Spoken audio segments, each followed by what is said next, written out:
Msikilizaji, hivi ulishawahi kumpenda mtu kiasi cha mtu huyo kuwa painkiller wako? Yaani wewe ukiwa na maumivu au ghasia zozote tu, mtu huyu akiwa karibu na wewe tu ama ukisikia sauti yake tu, basi moyo wake unapoa, yani moyo wako unapoa. Maumivu yote yanasambaratishwa na kuwa mpya. Ushawahi kweli? Ushawahi kuwa naye? Kama ushawahi kuwa naye, basi hebu mtaje kwenye comment basi na sisi wengine tumjue. Hujawahi? Basi kaa vizuri na Mungu wako. Huenda kuna mahali unakwama.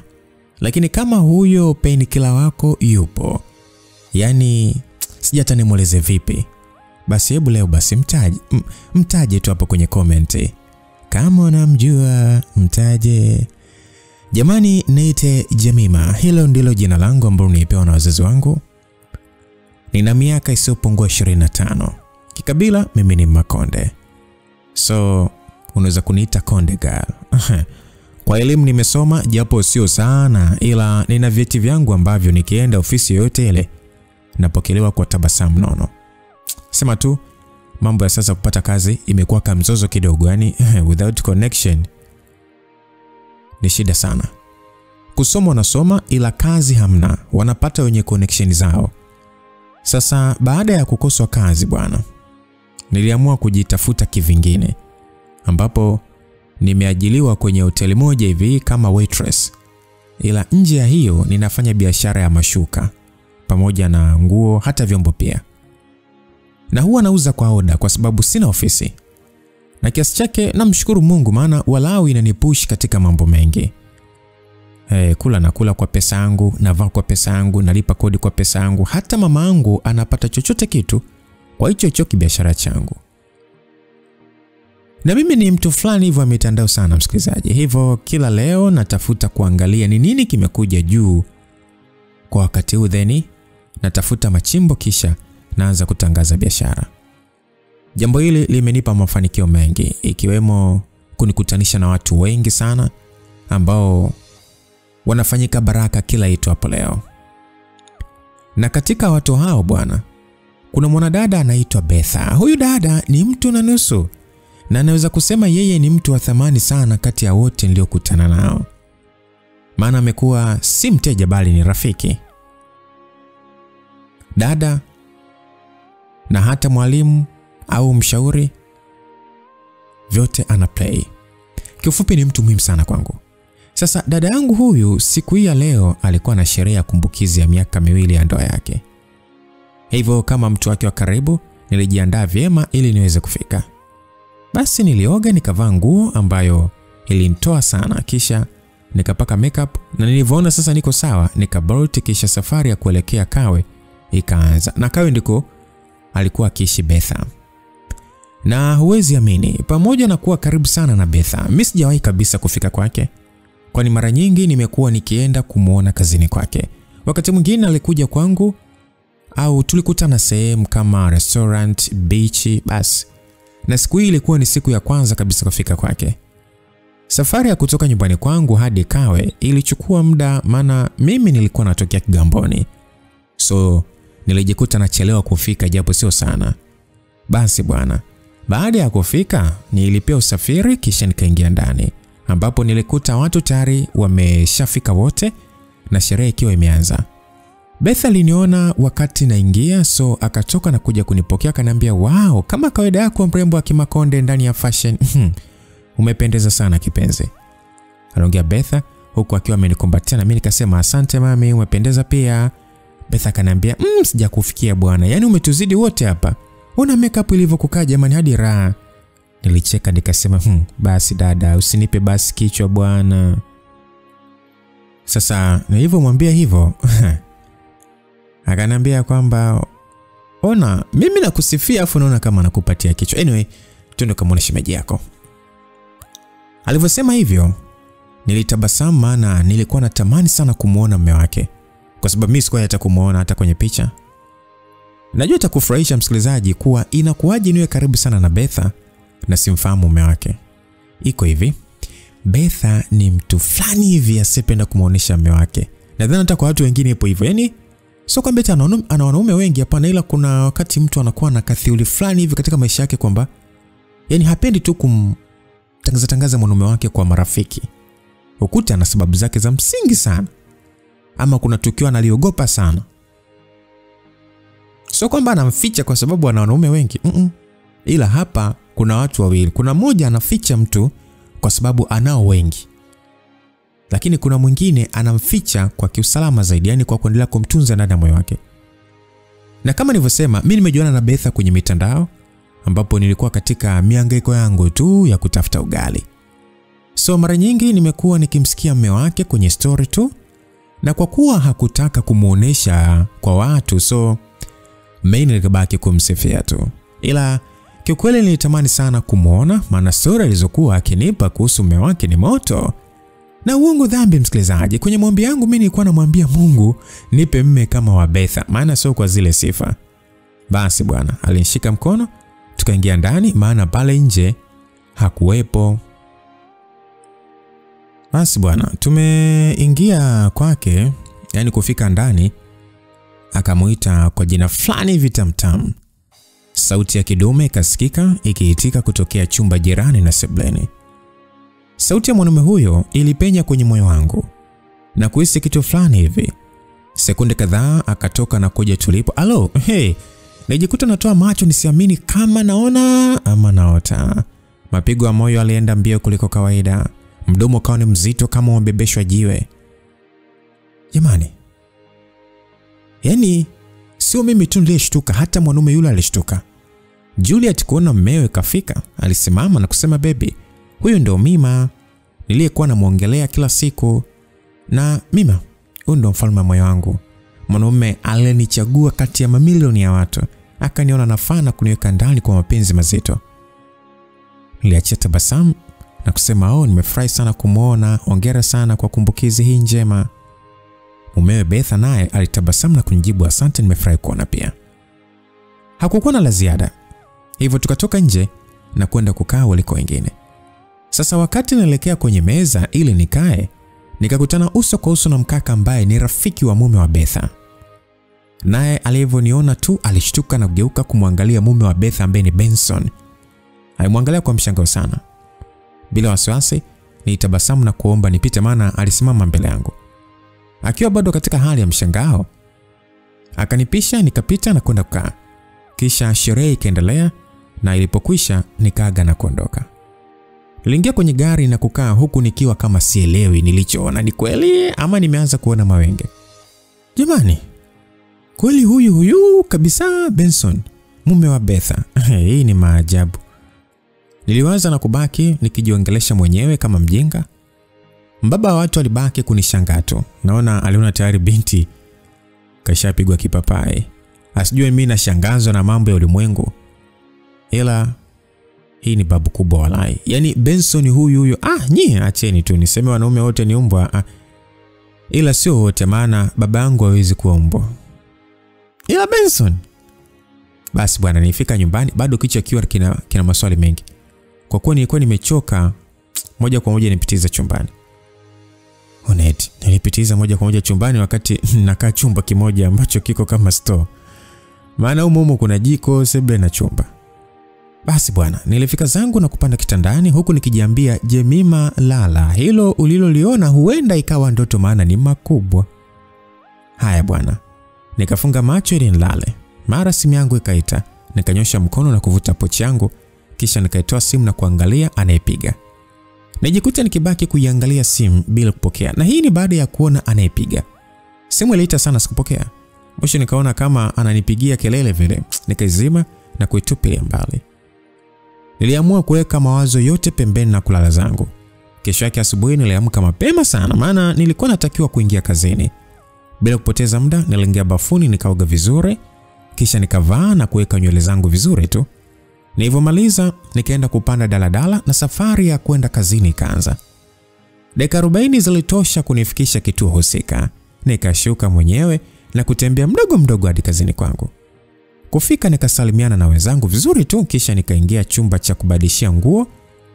Nikavaa sare za kazi na kuanza majukumu yangu. Sasa muda ulisonga mbele. Ilipofika saa 4 kasoro, mwenzangu akaja kuniambia naitwa. Niliuliza naitwa na nani? Akasema hajui. Basi bila kuchelewa nikaenda hadi aliponielekeza. Nashangaa kumkuta Benson akiwa ndo ananiita. Nilitabasamu kama vile hakuna kitu. Nikamwambia karibu sana Mr. Benson. Je, nikusaidie nini? Kwa sauti ya upole Benson akasema ya kwamba Jemima, tunaweza kuongea tafadhali? Kuongea? Bila shaka unaona kuwa niko kazini, so kama maongezi yako yanahusiana na kazi yana shida, ongea tu, ila kama sio please rudi ulikotoka. Sio ya kazi, ila tafadhali nipe basi nafasi japo kidogo tu. Naona Kiswahili kimekuwa gumu. Nimesema kama maongezi yanahusu kazi ongea. Kama sio geuza kwato zako na urudi ulikotoka. Jemima, tafadhali naomba basi japo kidogo tu. Hivi kumbe unakuwa mpole hivi? Okay, tuseme basi nimekupatia dakika moja. Ongea unachotaka kuongea. Mimi nataka kuongea kuhusu tukio la jana. Tukio la jana, endelea. Niko naomba ibakie kwa siri. Siri. Hivi kuniangalia usoni unahisi kabisa mimi na kifua cha ukana siri ya mtu? Mimi najua unaweza. Umekosea tena, umekosea sana. Umekosea pakubwa mno kaka. Mambo yangu mwenyewe yananishinda kukaa nayo. Afu niende nikakae na ya mtu. Ili uweje kwanza? Afu nitaanza wapi kuweza? Wewe sikia, jambo lolote linalopita mbele yangu haliwezi kuwa nyuma ya rafiki zangu. Kifupi, sina siri mbele ya mkeo. Sawa? Afu nikuulize wewe. Hivi wewe ni mtu au shetani? Maana nashindwa hata ni kuelewa kwa uzuri sana. Maana nimejaribu kutafakari lakini sikupatii picha. Ndugu yangu, wewe ni shetani ule kazini kuingiza watu jehanamu. Mwanaume mmoja, una wanawake wawili na wote unaoita wake zako. Na sio kuita tu, umefuata taratibu sika. Na sio ajabu, ila kinachofanya jambo hili kuonekana ajabu ni kwa wewe ni Mkristo. Huna ruhusa ya kuoa wanawake zaidi ya moja. Haya, niambie, umemwoa Betha kwa ndoa na bado umeenda kuwa na Naomi. Unamtafuta nini mtoto watu? Nakuuliza hapo, maana dada wa watu miaka 5 anakusubiri wewe umuoe, ila umeishia kumvalisha pete na kumpiga kalenda kila itwapo leo. Hivi unajua umekaa miaka yote hii anakusubiri wewe tu. Anashindwa kuishi maisha yake na kufanya vile anavyopenda ili muweze kuwa sawa. Alafu mbwa wewe kumbe umeshaoa na unaendelea maisha yako. Haya, hebu niambie, nini lengo lako kwake? Kwa sababu umeshapata mwanamke wa maisha yako. Haya, nini kinafanya usimwache msichana watu? Au unaona raha sana kumweka kwenye vifungo vya kipuuzi namna hii? Yaani unajua nini? Toka mbele yangu. Maana nahisi yani nitakuwa niende jela kwa mambo ambayo yani hayana hata muhimu. Mimi natamani kuongea sana ila mimi siwezi, maana uso wakati sahihi. Na pia hii sio sehemu nzuri ya kuongea. Hata hivyo uko kazini, so naomba basi, naomba usiongee chochote kwa Naomi wala Betha, naomba sana. Aliongea na kuinuka akaacha 10,000 na kusema ni ya juisi. Basi bwana. Yaani juisi ambayo ametumia sasa yeye ndio kalipia shilingi 10,000. Kwa ile change iliyobakia nichukue. Bila kuongea neno nilichukua ile pesa na kubaki nikimwangalia hadi anaondoka eneo lile. Msikilizaji, najua hapa kuna wakati naweza nikaa nimekuvuruga akili kidogo kama hujala. Ngoja nikupe story maana najua hunielewi nini kinaendelea haswa. Iko hivi, Benson ni mchumba wa Naomi ambaye ni best friend wangu toka chuo. Na mahusiano yao yana mwaka wa 5 sasa, ambapo ndani ya hiyo miaka 5 wamefanikiwa kutambulisha na kwa wazazi. Kijana akatoa posa na kumvika binti pete. Sasa nimekuja kushtuka baada ya jana kutambulishwa na Betha kuwa ni mume wake tena wa ndoa. Nisiulizwe kuwa inakuaje ushindwe kufahamu mapema ikiwa Betha amekuwa mtu wa karibu kwako. Jamani, kama nilivyosema mwanzo kuwa mimi na Betha tumefahamiana mtandaoni. Na muda wote niliomfahamu hakuwahi hata siku na moja kunionyesha picha ya mume wake wala hajawahi kumposti kwenye mtandao wote ule. Na sababu yake kubwa ni kuwa hataki kuweka ndoa yake au mume wake kwenye mitandao au machoni mwa watu. Yaani tuseme ametaka iwe private. Haya sasa, kumbe mwanaume anayesema ni mmewe ni mchumba wa best friend wangu. Sasa hapa sijui inakuaje, maana naona kama nataka kuchanganyikiwa. Na nitafanya nini maana Benson amenitaka nikae kimya. Jambo ambalo ni gumu kwangu maana wote ni marafiki zangu. Nitakaaje kimya? Yaani naanzaje ukaa kimya? Na nikisema pia niongee nitaanzaje? Na nini kitafuata baada ya mimi kuongea? Woi, nachoka mwili na roho. Jamani. Ila ile, ngoja nitulie kwanza. Niliamua kurudi kuendelea na kazi zangu. Sasa ilipofika jioni nikarudi nyumbani na kukaa chini. Nikaanza kufikiria issue ya Benson. Niliwaza cha kufanya, nikaona hapa natakiwa kutumia akili. Natakiwa kutumia akili kabisa ili mambo yaweze kwenda vizuri. Basi taratibu nilizungusha macho, nikaangalia chumba changu na kufikiria majukumu nilionayo. Nikaona ngoja hii itaenda kunipunguzia baadhi ya mambo. Haraka nikainuka na kuingia bafuni, nikaoga vizuri tu. Kisha nikatoka na kwenda kwa Naomi. Kufika pale nikagonga mlango. Haikuchukua muda, Naomi akafungua mlango. Nikasema, "Hello my beautiful girl." Niliongea mara tu Naomi alivyofungua mlango. Kwa furaha sana alicheka na kusema, "Hey, wewe tena bishosti usopenda kukaa kwako, kutwa kiguna njia." Nikasema, "Haya funga mlango wako bana. Mimi nataka nirudishe mbao zangu kwangu, usinichefue." Akaniambia, "Wewe naye utani kidogo tu, unataka ukasirike tu kama mjinga." Niambie. Nikamwambia, "Wewe utani gani huo? Mimi nimetoka mbali huko na kuja nikuone. Alafu najifanya tu unajua kuongea. Hebu nipishe huko niingie kwanza. Alafu mimi kwanza na njaa." Akaniambia, wewe. Na kule inabidi yani tukutafutie dawa. Utakuwa una spirit ya mchwa wewe. So bure." Nikamwambia, "Achana na mimi bwana. Unataka nifanye nini wakati maisha yenyewe ndio haya?" Akaniambia, "Shauri yako. Utakuja kufumuka uwe kama mwa fulani hivi. Na ulivyo kafupi utakuwa kama kibanda cha M-Pesa." Nikamwambia, "Wewe, nikiwa kama mtungi wa gesi fresh tu, kikubwa mbinguni tunapewa miili mipya. Wasiwasi wa nini sasa?" Akaniambia, jichanganye." Nikamwambia, "Hebu acha maneno bwana mwingi. Nipatie basi chakula mimi, unajua mimi na njaa." Akaniambia, "Wewe msinichoshe bwana, kama mikono huna kaa hapo usubiri kitajipika chenyewe." Alivyosema hivyo niliinuka na kuingia jikoni, nikapakua na kurudi sebuleni.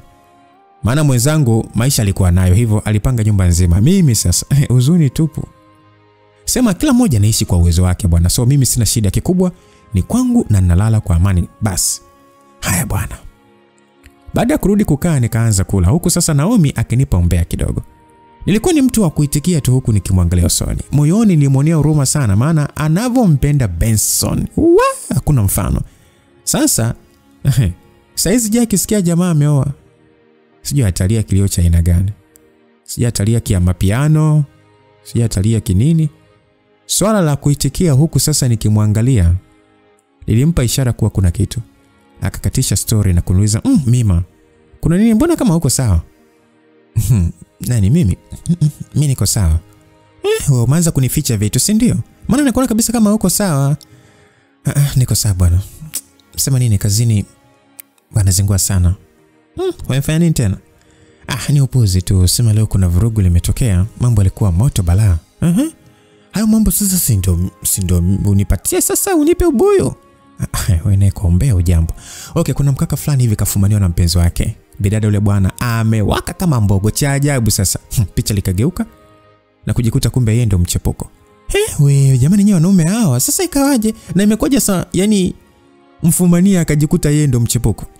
Imekwaje nini wakati jamaa alimdanganya yuko mwenyewe kumbe kashawa kitambo? Ndio hivyo. Kwa hiyo bwana limezuka bonge la ugomvi. Watu tukabaki tu tunakodoa macho tu. Ila wanaume ndio maana hata mstakagi kumpa moyo kiumbe kinachoitwa mwanaume, maana ni sekunde tu unasambalatishwa vibaya mno. Hamna bwana, unajua sasa wako tu ndio ambao unaweza kusababisha yote. Wala hawako vile unavyofikiria. Sema ni akili yako tu ndio maana. Yaani wewe akili yako umeshahamishia hivyo. Ila mapenzi ni matamu. Ni matamu wakati akiwa moto. Ila jua likishaanza kuwaka ndio unayaona vizuri. Na nikuulize hivi, mfano tu hili lingekutokea yani ungefanyaje? Mimi nimeshakwambia gani usinitolee mifano kwenye mambo yangu bwana, au kwenye mambo mabovu namna hiyo. Kwanza kwangu haiwezi kutokea kamwe. Haiwezi kutokea eti. Haiwezi. Kwa nini? Kwa sababu mimi namwamini sana mwanamume wangu. Ninamwamini sana. Yaani Benson hawezi kunisaliti hata siku moja. Amenichagua mimi na atadumu na mimi siku zote. Afu nikuulize atanisaliti kwa lipi yani? Hebu nione mtoto nilivyoumbika. Utafikiri malaika. Sura imetubu, shepu ndo usiseme. Sijasema kwenye 6 kwa 6. Jinsi ninavyompeleka puta mtoto wa kingoni mie. Yaani mimi siji kuchitiwa siji na Benson, sahau my friend, sahau tena sahau. Haya, punguza sauti na ubakize maneno ya kesho mpenzi. Kwa nini nipunguze? My friend, mimi ninamwamini sana, ninamwamini mwanamume wangu tena 100%. Haya, nakukumbusha tena, bakiza maneno ya kesho. Bwana wewe kama umekutana na majambazi wakaukatakata moyo wako ni wewe. Ila mimi no. Kama ni safari basi kwa Benson wangu ndo mwisho. He is my soulmate. Haya, Naomi, wanaume si wa proud namna hiyo. Hawa viumbe ni moto wa kutia mbali. Hiyo ni yako mpenzi, sio kwangu. Hivi nikuulize, kwa unavyoniona mimi Naomi, toto la kingoni, niliyefundwa nikafundika, mtoto nikapikwa nikaiva. Haswa kwenye mambo yote. Mimi naweza kuachwa mimi? No, ni kitu ambacho hakiwezekani. Yaani hapa Beni hatoki, na sio kutoka tu, hakooi. Hakooi. Afu mimi sijamroga, ako mwenyewe kaja kwenye dunia yangu. Sawa, ila nakukumbusha tu, punguza maneno, tunza maneno mengine ya kesho. Kwa hiyo, hivyo unafikiri wanaume wote wanaochiti wapenzi wao wanakuwa sio mafundi? 90%. Na pia unajua, unaweza kuwa fundi ila ukawa kama makande sio na chumvi. Sio ndio iko hivyo. Yaani unakuta mtu hana radha hata kidogo. Kapoza kama mfu. Tena sanyo yenye rangi nyeupe. Hamna radha wala joto. Yaani mmepoza kama sijui mmeziweka kwenye jokofu, ila njoo kwetu sasa. Weusi.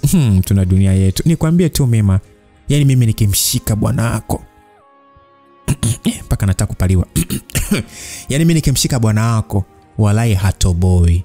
Yaani unasaulika ndani ya sekunde. So my dear, sahau kuhusu mimi kusalitiwa. Upo? Yaani kwa hiyo unataka kusema kwamba ni mimi sina radha, si ndio? Hiyo iko wazi my dear. Mwanamke mweupe unazaje kuwa mtamu Hakuna kitu kama hicho. Nyie ni wazuri wa sura tu. Ila huko hata hamna kitu. Msikilizaji, nitamani kucheka ila maneno yake yalinichoma, nikabaki na muangalia tu. Mimi sina radha aise. Haya bwana. Vipi imekuume? Pole. Ukweli unakuaga mchungu maana ni dawa. Hapana, kwa nini niume sasa? Ila hongera kwa kumpata mwenza wa maisha yako. Asante baby girl. Niliamua kutoka moyoni kwamba sitaongea kitu. Maana sio kwa shombo hizi. Afu mimi sishangai, Naomi ni rafiki yangu sana, ila dada huyu ana nyodo. Sema hazioneshagi kwangu maana anakijua kichwa changu vizuri sana. Ila leo naona ameamua anifurahishe tu. Ila kanivuruga. Yaani kanivuruga aswa. Eti mimi sio linaniuma.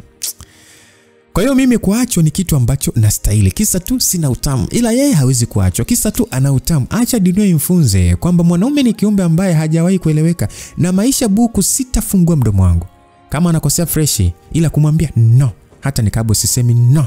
Yaani sisemi ngo.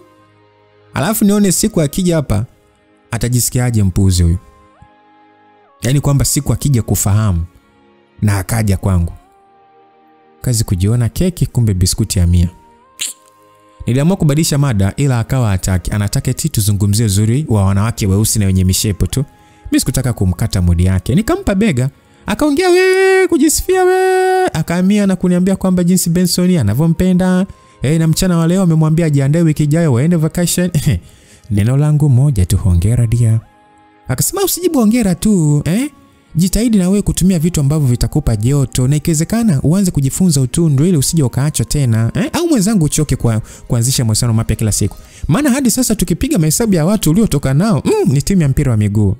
Huku mimi niko na Beni wangu tu, na soon tunaenda kuwa Mrs. and Mr. Social Stay. Amka utatumika. Mwisho wako karadha ulikopewa kataisha.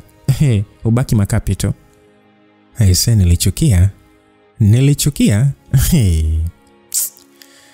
Nilisi hasira sana inajaa kwenye koo. Kwa hasira nilinuka nikamwambia haya, asante kwa chakula na kwa heri.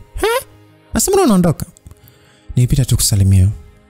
Nilipeka sahani jikoni, nikarudi na kuchukua simu yangu bila hata neno, nikaondoka. Unajua msikilizaji, nilikuwa na hasira kali vibaya mno. Na uongo dhambi. Kama ningekuwa na tabia chafu wallahi ningemuonyesha kuwa wanaume sio watu wa kuwakingia kifua. Na msifikirie eti na kasirika kwa sababu ni kweli, hapana. Hakunaga upuuzi kama huo. Japo ndio najua nimekuwa na historia mbaya kuhusu mapenzi naelewa, lakini haina maana kuwa eti mimi naachwa kwa sababu sina ladha. Ni basi tu mimi sijapata bahati ya kupata mapenzi ya kweli, ila najua ipo siku nitampata. Sijui ni lini, wapi, mwaka gani, ila naamini nitampata. Wala hatojali nimetoka na watu wangapi, wala historia yangu zaidi hatanipenda na kunijali. Basi nirudi nyumbani na kufika bwana, nilala pale. Kesho yake kama kawaida nikaingia kazini jioni, nikarudi nikarudi zangu nyumbani. Cha kushangaza nilifika nyumbani na kumkuta Benson akiwa amekaa nje. Nilimwangalia na kumpita bila hata kumsalimia. Alijiongeza akanifuata nyuma, nikafungua mlango na kumgeukia nikamuuliza kwamba unaenda wapi? Akaniambia nimekuja nataka tuongee. Nilitaka kumtoa balu ila nikaona ngoja nipunguze kupaniki kwa mambo ya soni uso. Hivyo nikamruhusu akaingia ndani na kukaa. Kwa pole nikampa maji na kukaa tayari kumsikiliza. Nikaambia unaweza kuongea? Asante. Nimekuja hapa na ombi lile la jana. Nakuomba basi jambo hili liwe siri kati yetu. Mr. kuuliza maswali mengi ila nikuulize walau moja tu. Unapotaka jambo hili liwe siri yani unategemea nini au una mpango gani yani? Kuhusu mpango hilo alikuhusu. Mimi nachotaka tu ni wewe kukaa kimya. Na ikiwezekana ukae mbali nao, yani ukae nao wote, yani ukae mbali na wao wote. Hivyo na wazimu nini? Unataka nikae nao mbali? Unajua tumetoka wapi? Sikia. Kama umekuja hapa na ubaba wako, unaweza kuondoka. Wala usinipangie cha kufanya, umesikia? Eti ukae nao mbali. Yani nivunje urafiki wangu kisa upumbavu wako. Sawa, okay. Tuliza hasira na unisikilize. Mimi najua una shida na pesa. Sema basi nikupe shilingi ngapi ili ufanye vile ninavyotaka. Msikilizaji, hivi Kenga ananionaje? Ananionaje mimi? Nilichukia na kutamani kumtukana ila nikaona ngoja. Hivi niko serious kuacha hela kwa kitu ambacho hata nisiposema mimi kitajifichua tu chenyewe? Kwani kuna kitu kinachokaa gizani milele? Jibu ni hamna. Siri lazima itakuja kufichuka tu. Na ikifichuka nini kitafuata? Lazima mmoja ataumia. Na hapa wakumia zaidi ni nani? Naomi. Bidada anajifanya siwezi kuacha. Ngoja. Sasa ngoja tu mimi nijipatie ujira wa kuwa shemeji. Hayo mambo mengine watajua wenyewe. Ila hapa pesa nisiache hapa. Nikatea hela na nina shida kibao. Na utakuwa ni upuzi uliopitiza. Acha nichukue pesa nifanye mambo yangu. Hayo mengine yatajijua wenyewe. Sasa niliwaza hivyo nikaambia Beni, inaonekana wote ni muhimu sana kwako. Ndio maana uko tayari kutoa pesa ili blood to back series, ndio? Unajua ni kiasi gani mimi napenda sana Naomi, lakini pia nampenda mke wangu Betha. Hongera. Sasa mimi hata usinipe pesa nyingi, wewe nipe milioni moja tu. Nilivyosema hivyo, Beni alitabasamu kwa dharau na kusema mara zote mimi nimekuwa nikikuona wa maana sana ila umenifanya nione kuwa nilikuwa nakosea. Cause mtu mwenye kuthamini utu hawezi kuchukua pesa na kumficha rafiki jambo zito namna hii. Oya, kijana. Kama umegeuka mobile inuka, ukahubiria familia yako, umesikia? Tuko na niona maana sijui sina utu. Huo utu wewe ndio unao, Au unataka mimi nifanye nini yani niseme alafu kitafuata nini? Wewe nipatie pesa bwana. Mambo mengine atakuja kujulikana mbele ya safari. Baada ya kusema hivyo Ben alitoka nje na kwenda kwenye gari kisha akafika na kunitupia hela kidharau sana. Akasema kwamba hakikisha unafunga mdomo wako. Aliongea na kuondoka huku akiacha amebamiza mlango. I say, hawa watu wananiona mimi ni kama makalio yao ama yani kwamba wanajifanya wao ndio wao. Sasa ngoja niwape maana ya dharau. Yani pesa nimechukua na siri nitaitoa. Alafu tuone kipi kitakachofuata. Washenzi kabisa hao. Niliinuka nikafunga mlango na kupanda kitandani na kuanza kupanga mambo yangu. Hapo sasa kodi ilikuwa imeisha. Nikawaza kulipa nikaona hapana. Bora nitafute chumba kingine. Kweli kesho yake bwana niliamka na kumtafuta dalali. Baada ya kumtafuta dalali pale nikamwambia nitafutie sehemu nyingine ambapo ilinichukua siku 3 chumba kikawa kimepatikana. Nikaenda kuangalia, nilivyoridhika nikalipia na kuhamia. Na unajua kwa nini nimeamua kuhama nilipokuwa nakaa? Kwa sababu najua ninachoenda kufanya, mbona kitakwenda kuwafurahisha watu? Kitaenda kuleta kamzozo, so sitaki mtu yoyote kuja kulia nyumbani kwangu.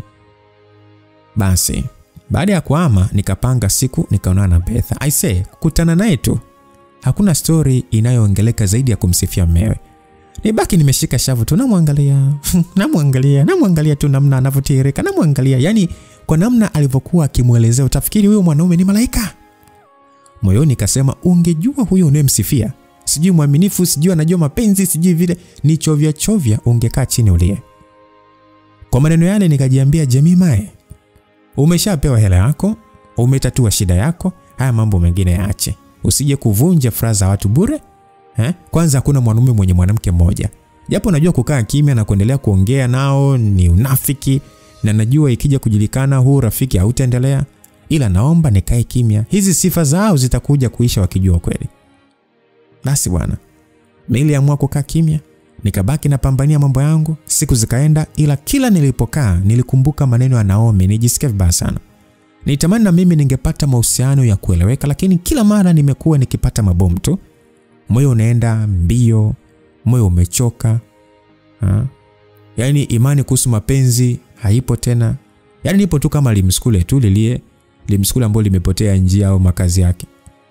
Au sikute ni kweli sina maajabu ndo maana naacha jamani. Usikute hapa na wakasirikia watu kumbe kitandani hata sina ladha.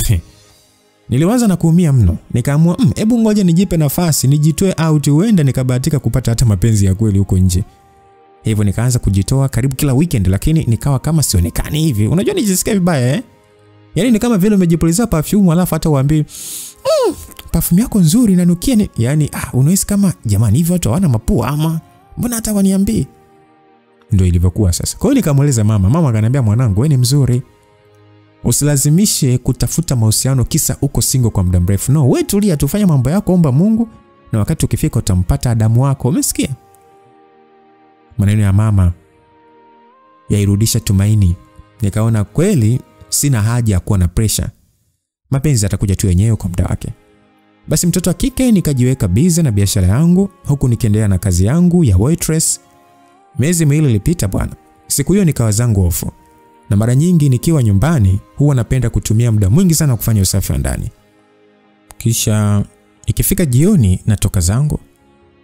Niliamka mapema nikafanya usafi, mchana nikapika vizuri na ilipokaribia jioni nikaandaa nguo na pesa kwa ajili ya kwenda kujispoili. Lakini mudi yangu ilikuja kuisha baada ya kupigiwa simu na kuambiwa kwamba nahitajika kazini kwani aliyetakiwa kuingia jioni amepata dharura. Hivyo inabidi nishike nafasi yake. Hasa nichukia na kulaani vibaya mno bila kujua kuwa hiyo ilikuwa ndio tiketi ya kwenda kuonana na my pain killer. Nilijiandaa kwenda nikiwa nimenuna kama mtoto aliyenyimwa pipi. Kufika huko bwana, nikabadilisha mavazi kama kawaida na kuanza kazi. Sasa kulikuwa kuna special order ambayo ilikuwa ni watu wanaovalishana pete na ilikuwa upande wa VIP. Sasa bosi akaja kuniambia kwamba mimi ndiye nitawahudumia. Na sio hao tu, ila siku hiyo nitatakiwa kuhudumia upande wa VIP. Sikupenda maana nilitaka ikifika mida fulani hivi nichomoke bwana. Sasa ukiwa VIP hakuna kuchomoka maana kule wahudumu wanakaa wachache kuliko huku kwa kawaida. Wanasema bosi anuniwi ila mimi namnunia vizuri tu. Yaani sikuitikia, niligeuka huku sasa nikiwa nimevuta mdomo na kwenda kubadilisha na kuvaa sare wanazovaa wahudumu wa VIP. Na nilipomaliza tu nikaenda kufika nikaanza kuhudumia wateja. Sasa wakati nahudumia bwana, kukawa kuna mteja ameingia na kukaa. Nikapepesa jicho pembeni nikaona wenzangu wako busy. Nikasema ngoja nimalizane na hawa then nikamsikilize huyo aliyefika. Sasa watu wenyewe ninaohudumia wakawa busy sana kubishana. Huyu anasema tule hiki, yule anasema kile, mara siji wanauliza eti chakula kizuri ni kipi. Kwa hasira nilizokuwa nazo nitamani niondoke ila nikajiambia tulia binti. Niendelea kusimama. Walivyowapuuzi bado wakaendelea kubishana. Nikaona hawako serious. Basi nikamwambia kwa upole tu, nikasema samahani kama bado mnajadili, naomba nikamsikilize mteja mwingine then nawarudia. Sasa niliongea na kutaka kupiga hatua ili niondoke. Nikazuiliwa na mkaka mmoja wapo, tena kwa kunishika mkono, kitu ambacho kiliniudhi ila nikaficha tu na kusema, "Yes, niwaletee nini?" Yule mkaka alinishika mkono akasema, "Bado hatujakubaliana ila haina maana wewe kuondoka. Simama usubiri." Yaani watu wametoka huko, sijui kwao, sijui wapi, wanajua wao wanafika hadi hapa, alafu ita hujui wale nini. Basi sawa basi, okay, wamepewa menu, wachague sasa. Eti wanafanya kubishana kama watoto. Na bado wanataka mtu asimame kusubiri hadi wachague. Seriously? Nilimwangalia huyo mkaka kwa jicho kavu nikamwambia, "Samahani, kama bado hujapata mwafaka, naomba niende nikamsikize mteja mwingine. Mkiwa tayari nitakuja." Kujibu hivyo, nikaonekana nimejibu vibaya bwana. Huyo mkaka bwana akaniangalia kwa hasira. Tena akaongea kwa sauti ya juu. Akasema, "Excuse me, unaongea na mimi hivi? Binti, ni kazi yako kunisikiliza na kufanya kile ninachotaka. Tena bila kuweka pingamizi, unanielewa?" ukasikize mteja mwingine. Ina maana sisi ni akina nani? Au nesi tumekuja hapa kupiga picha? Alivyosema hivyo, watu wote waligeuka na kutuangalia. Sikuogopa, nitabasamu tu na kuongea kwa taratibu sana, nikasema Mr. Sorry, utakuwa umeelewa tu vibaya, naomba nirudie tena, kama mjakubaliana mle nini basi tafadhali naomba nikamhudumia mwingine then nitarudia. Akasema wow, hivi ndivyo unapaswa kuhudumia wateja wako, si ndio? Kwanza sijui kwa nini naongea na wewe, hebu muite meneja wako, muite meneja. Nikasema sorry, nina kazi, kama utojali naweza kukutajia namba yake ukampigia, atafika ndani ya sekunde chache. Msikilizaji, hivi umesikia jibu ni hilo mjibu? Siwezi kumuita meneja, nina kazi, kama anahitaji nimpe namba yake. Sasa nilivyosema hivyo, alichukia na kuanza kufoka kwa sauti. Mimi sikutaka kujipa shida, nikageuka na kutaka kuondoka. Kwa mara nyingine tena akanishika mkono. Alo, nilichukia na kutoa mkono wangu kwa nguvu, nikamwambia siku nyingine usije ukathubutu kunishika sehemu yoyote mwili wangu. Na sio mimi tu, bali na kwa msichana yote hapo. Umesikia? Afu kingine, hii sio baa kwamba eti unaweza kufanya ujinga tu na ukabaki unajiona uko sawa. Umesikia? Niliongea na kuondoka kwa hasira, nikaenda kwenye meza ya mteja aliyefika muda mfupi uliopita. Kitendo cha kufika meza yake tu, niliondoa uso wa makunyanzi, nikatabasamu. Nikasema habari, karibu sana. Yule mkaka aliyekuwa kati ya miaka 30 hadi 35 alijibu salamu yangu na kuniagiza kinywaji. Bila neno nilitoka na kwenda kumletea, huku sasa nyuma wale niliotibuana nao wakaondoka kwa hasira. Basi bwana, nilimletea kinywaji chake na kuendelea majukumu yangu. Mara akaja meneja na kuniita, nikaenda kumsikiliza, akanipa mashtaka ya tukio ambalo limetokea dakika zilizopita. Nilimwelezea ilivyokuwa. Ajabu akaniambia kwamba eti nilipaswa kusimama hata kama lisaa, kwani mhudumu nilikuwa mwenyewe. Sasa kutokana na kisirani nilichokuwa nacho, nikajikuta na mjibu tu ya kwamba ningesimama hata lisaa, wewe ungeweza? Meneja akaniambia, Jemima, mimi ni mkubwa wako hapo, umesikia? Sijui kama unalijua hilo. Nikamwambia nalijua, na ndio maana nakuuliza, ungekuwa wewe ungeweza ama unaongea tu? Nijikuta nikiingia kwenye mabishano makali na meneja. Mwisho akaniambia nirudi nyumbani. Mimi sikujishusha, ndio kwanza nichukua vilio vyangu na kaondoka eneo lile. Nilikuwa na hasira kali, yani mimi wala hata sikutaka mtu sija anisemeshe.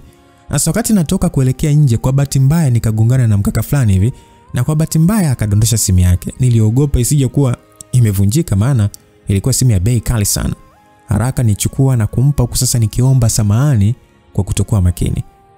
Mkaka yule alikuwa cool sana ise.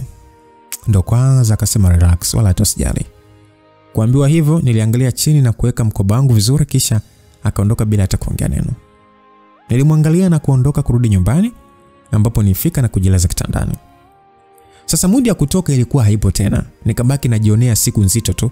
Basi nijilaza kwa muda mrefu, hatimaye usingizi ukanichukua. Nilala na kuja kuamka asubuhi ya kesho yake. Nikataka kujiandaa ili niende kazini. Nikakuta meneja akanitumia ujumbe kunijuza kuwa sihitajiki tena. Sasa nivyo na kiburi nikajibu poa. Tena poa yenyewe sio ya POA, ni poa ya P. Kisha nikarudi zangu kulala. Habari za kulambana unyayo na watu kisa kazi siziwezi mimi. Kwanza ndo vizuri. Hapa ndo nimepata muda mzuri wa kufanya mambo yangu. Basi nilala hadi ilipofika saa 4, nikaamka na kuangalia mzigo wa mashuka nilio nao. Nikapiga simu kuuliza kama mzigo mpya umeingia. Nikaambiwa ndio. Bila kupoteza muda, nikatengeza chai, nikanywa na kwenda mjini kuchukua huo mzigo, na nilivorudi nikaanza kupiga promo zangu.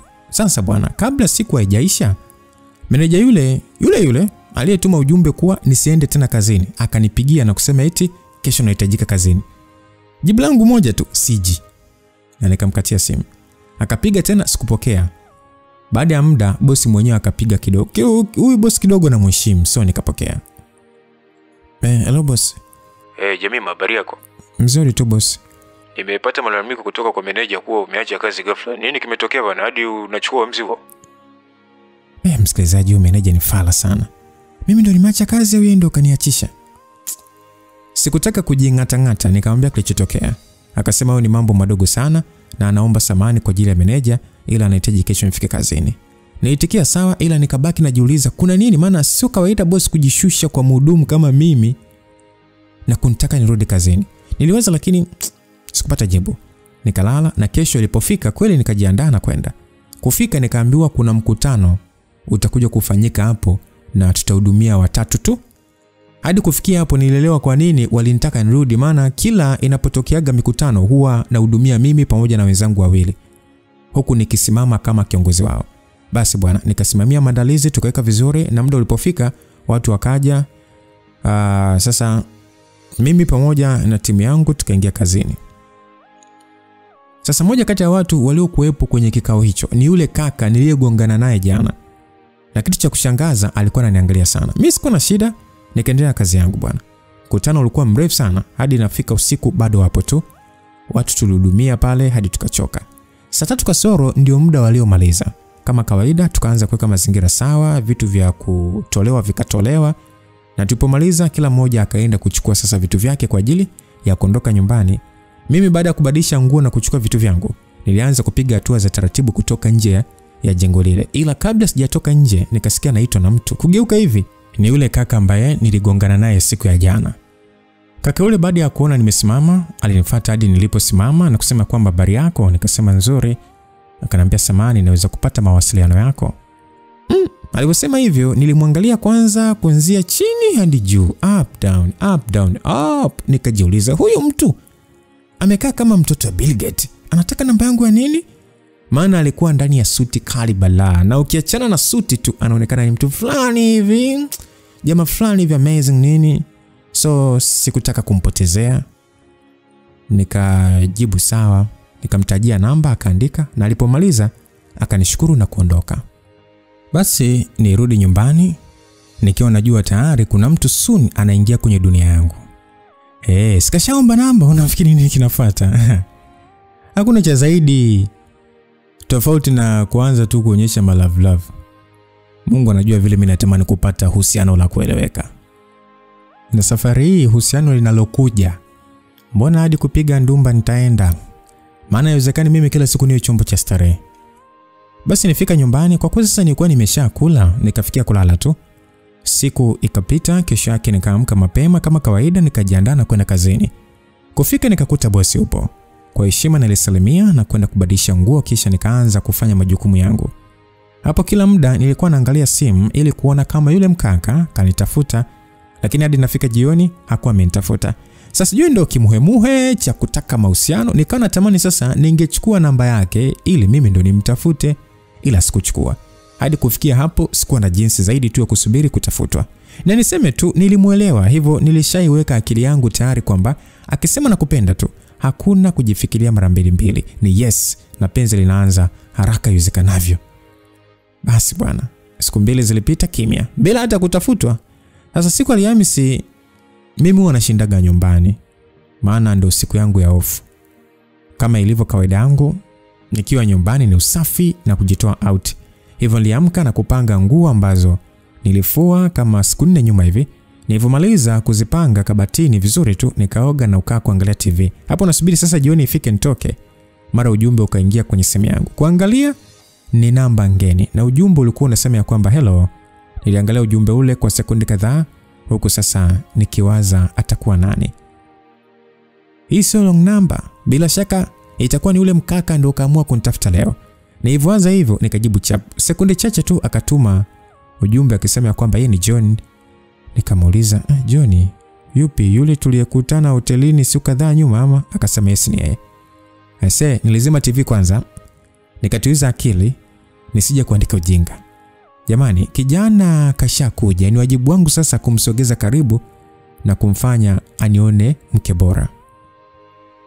Basi bwana, tukaanza kuchati pale. Kama unavyojua sasa, maongezi ya mara ya kwanza mnaulizana baadhi ya vitu na story kidogo, kisha mnapisha siku ipite. Ndivyo ilivyokuwa kwetu. Tuliulizana maswali kadhaa, akanipigisha na story kiasi, kisha tukagana, huku sasa tukubaliana ya kwamba tutaongea wakati mwingine. Nilifurahi kupitiliza, nikaona sasa mambo yanakwenda kwa poa. Kutokana na furaha niliyokuwa nayo, nikaona haina haja ya kukaa hadi jioni. Nikainuka na kuvaa nguo, kisha huyo nikatoka zangu na kwenda restaurant fulani hivi iko Masaki. Sikuwa na hela nyingi, ila niliona siku moja bwana niende sehemu za juu kidogo. Sio kila siku kwenda sehemu za chini tu. Basi nifika nikaagiza kinywaji na kuingia zangu mtandaoni, nikawa na kunywa na kuperuzi kidogo. Muda ukaenda, ilipofika jioni nikaagiza chakula, nikala zangu pale. Na nilipo shiba nikalipia na kupiga picha, kisha nikarudi nyumbani. Saa 2 na dakika kama 50 hivi tayari nilikuwa nyumbani. Na muda huo sasa John akanitafuta tena. Safari hii tuliongea sana. Yaani tukawa kama vile tunafahamiana muda mrefu. Na kitu nilichopenda kwa huyu kaka, alikuwa ni mcheshi na mwongeaji sana. Na hii ndio aina ya mwanaume ninayemtaka mimi. Sio mtu unakuwa na mtu muda wote tu yuko serious kama askari wa motoni. Nako mimi sitaki mimi. Bado yani bora hata niwe na mtu ambaye naweza hata kumtania na kupiga naye story. Na sio mtu akukaa naye tu kama babangu. Basi bwana, mdogo mdogo mazoea yalikuwa yanazidi kuna yani kuongezeka kwa kiasi chake. Ikafikia hatua sasa tukawa tunatoka out pamoja. Akanipa zawadi za hapa na pale. Mwisho nikapata hitaji la moyo wangu. Yes, kijana alifunguka na kuniambia kwamba ananipenda. Kwa kosa mimi nilikuwa nimeshamuelewa toka kitambo, nikajibu ndio bila hata kuwaza. Huku sasa nikijua safari yangu ya mapenzi inaishia kwake. Nisijue kuwa safari bado inayo, tena ni ndefu. Mapenzi haya. Nilimpenda John na kujiaminisha kuwa yeye ndiye yeye. Nikajiachia na kufanya majukumu yote kama mke. Yaani nilitumia kila njia kumuonesha kuwa nafaa kuwa mke. Lakini hakuonesha kuona yote zaidi, alikuwa tu ni mtu wa kula bata tu, kuzungumzia maendeleo au kuonesha kwamba anataka tupige hatua hamna. Mwaka ulipita, mahusiano akiwa ni ya kujunjana tu na kula bata tu. Sasa mimi nishindwe kuvumilia. Nikamuuliza bwana. Akajifanya sijui siko tayari kuongea hayo mambo kwa sasa Mtoto hakika nikajiambia acha niwe mpole, nisije kufanya pupa yakanikuta ya herena bure. Basi nikatulia kwa sasa nikimwomba Mungu. Na wakati huo wote nilikuwa bado nawasiliana vizuri tu na Betha pamoja na Naomi, ila sikuwa nimeongea chochote kuhusu Benson. Na wao walikuwa poa, wala ni hakuna aliyelalamika au kuonesha kutokuwa na furaha kwenye mahusiano yake, ila niseme tu nilijiona mtu mbaya sana. Mwisho nikamshirikisha mama, akanambia nisimwambie lolote Betha, ila niongee na Naomi maana yeye ndiye atakayeumia zaidi. Kweli nikamsikiliza na kwenda kwa Naomi, nikamwambia kwamba mume wako ni 1 2 3. Kama kawaida yake, mama wa madharau akaanza kuongea maneno yake ya shombo. Akili yangu ilikuwa na mambo mengi sana, hivyo sikutaka kutumia nguvu nyingi kwenye kumwaminisha.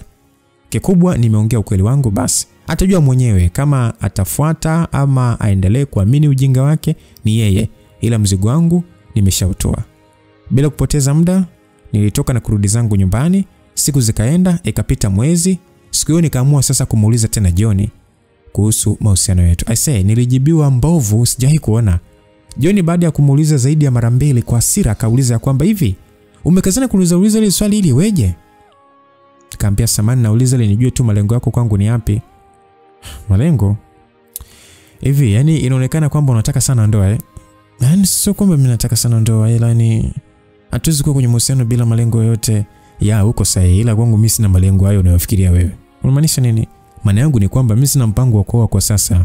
Mimi naelewa na sina maana kwamba eti nataka unioe sasa hivi, ila nataka kujua kwa baadaye. Jemima, sikia mimi siwezi kuoa. Na haya mambo ya ndoa hivi kwanza yamefikaje kichwani kwako Mimi na wewe tupo kwenye mahusiano kwa ajili ya kufurahishana tu na sio kingine. Nini? Nadhani utakuwa umesikia. Hivi kuna siku nishawahi kukwambia kwamba nitakuoa? Ndio hujawahi. Sasa kama ulijua huna mpango wa kuoa, kwa nini sasa ulitengeza mahusiano na mimi? Come on. Mbona unataka kuwa kama mtoto? Kwani kila mahusiano huzaa ndoa? Au unataka kusema kwamba unaingia kwenye mahusiano ili upate ndoa? Sometimes watu tunaingia kwenye mahusiano kwa kujifurahisha tu na sio kuoa au kuolewa. Nini? Kujifurahisha? John, kujifurahisha kwenye mwili wangu? Hukuna vitu vingine vya kukufurahisha zaidi ya kucheza na maisha yangu? Sasa vingekuepo basi nisingekuja kwako. Na tafadhali usimpandishie sauti, umesikia? Cause hatakuwa na makubaliano yote. Lakini wewe ulisema unanipenda na unanihitaji. Mimi nisema hivyo, so what? Kwa ndio mara yako ya kwanza kuambiwa hivyo? Au ndio mara yako ya kwanza kuachwa? Au unataka kusema kwamba mimi nimekukuta bikra? Si aliyekubikiri alishakukuja kwako na akakuacha. Kwa hiyo mimi haijalishi mnikutaje, hapa tunaongea ya sasa, sio historia za nyuma. Mimi nakuelewa. Na sio mimi sababu ya wewe tu kwanza kupaniki namna hii. Maana wewe sio mtoto hadi ukasirike bwana kwa vitu vidogo namna hii. Wewe tulia, tule raha, na ukipata mwanaume anayetaka kukuoa ruhusa kwenda. Kozi hata kama nikisema nataka kuanzisha familia leo, mimi siwezi kukuoa wewe. Nini? Uwezi kunioa mimi kwa nini? Kwa sababu wewe si aina ya mwanamke mimi ninayemhitaji kuwa mke wangu. Yaani mimi nikoje na mwanamke unayemhitaji yukoje? Cause mdoto mimi nimekuwa kama mke wako, nimefanya majukumu yote ambayo mke anapaswa kufanya, lakini leo unasema kwamba eti huwezi kunioa. Kwa nini? Jemima, mimi naelewa na juhudi zako niziona, lakini kwambie kitu, ulijichosha bure tu, kwa sababu mwanaume hahitaji kufuliwa na kupikiwa na huduma zingine zote kutoka kwa mpenzi wake ili amuone eti ni mke bora. Mwanaume anajua toka siku au mwezi wa kwanza tu kuwa wewe ni mke au sio. Umesikia? Yaani bila kufanya chochote. Yaani siku tu ya kwanza au mwezi wa kwanza atafahamu kabisa wewe ni mke ama ni wa kupita tu. Na sio mwanaume tu, hata kwenu wanawake toka siku tu, yani wiki au mwezi wa mwanzo tu, huwa mnajua kabisa kwamba huyu hakuna mahali tunaenda, ila tu mnachagua kufuata akili zenu mbovu. Ila deep down mnajua kabisa huyu siye. Na nahisi hata wewe unaweza ukawa ulihisi hivyo, ila ulikuwa tu nini mnasemaje kwa Kiswahili siji kimuemue? Itakuwa hivyo. Na ndio maana ukawa mwepesi sana kujirahisi kwangu. Ila hujaribu kitu, kwa mara zote mimi nimekuwa nikikupa furaha na hata leo nipo. So ukihitaji njoo mimi nitakuwepo kwa ajili yako, ila swala la ndoa no, sahau kwangu. Umesikia? Alafu wakati mwingine ukipata mtu, tafadhali usichoshe mwili wako. Usichoshe kabisa mwili wako kumuonyesha kwetu unafaa kuwa mke. No, acha ajionee mwenyewe, wala usitumie nguvu. Alafu kingine usimuonyeshe kama ni una kiu sana na ndoa. Hiyo inaweza kuwa fimbo kwako, sawa mrembo? Alafu kingine wewe ni mtamu, alafu uko vizuri kwenye kila kitu. Kitu ambacho kitafanya mwanaume atakaye kuoa kuenjoy sana.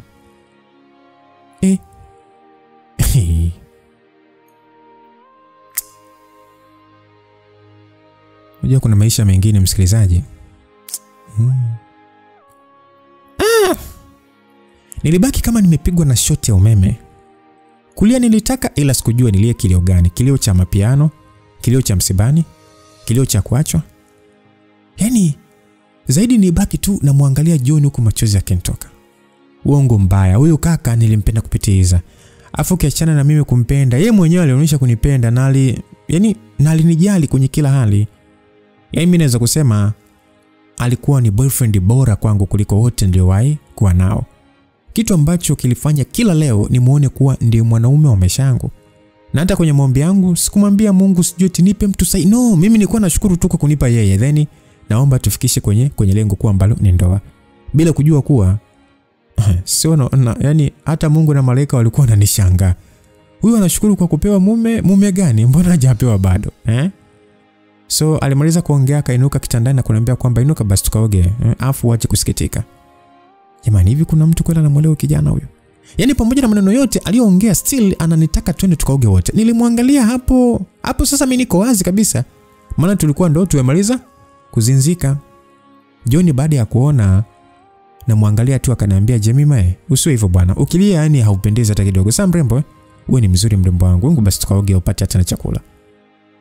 Nilikuwa na hasira ila nijikuta natabasamu. Tunasonga mbele, nilifurahi ila nijikuta tu natabasamu. Ni alivyoona nimetabasamu akaniambia kwamba hapo sawa. Unatakiwa uwe na tabasamu hivyo hivyo. Haya, amka. Bila kuongea neno niliamka, akanishika hadi bafuni, akasa ananiogesha. Kwa sasa anasema siamini kama kuna siku mwanaume mwingine atakuwa akikuogesha namna hii. Na utakuwa unampikia kama unavyonipikia pamoja na kumjali kama ulivyokuwa unanijali. Nahisi kama naumia hivi ila ndo maisha. Ila si utanimize au utanisahau kabisa.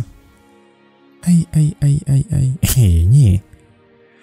Sijui nielezee ni namna gani nilikuwa najisikia msikilizaji. Mdomo ulikuwa ni mzito kiasi cha kushindwa kuongea. Nikawa namwangalia huku machozi yanashuka tu.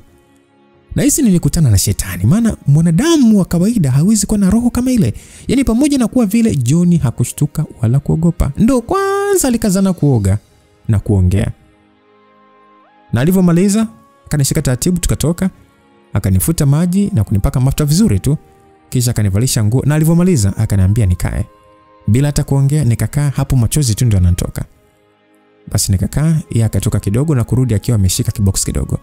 Akafungua na kutoa pitu vidonge 4 na kuweka maji kwenye glasi, kisha akasogea karibu yangu na kuniambia kwamba shika dawa meze, maana ulijisahau leo huko hatari. Kwa hiyo meza dawa usije kushika mimba bwana, mambo yakawa mengi.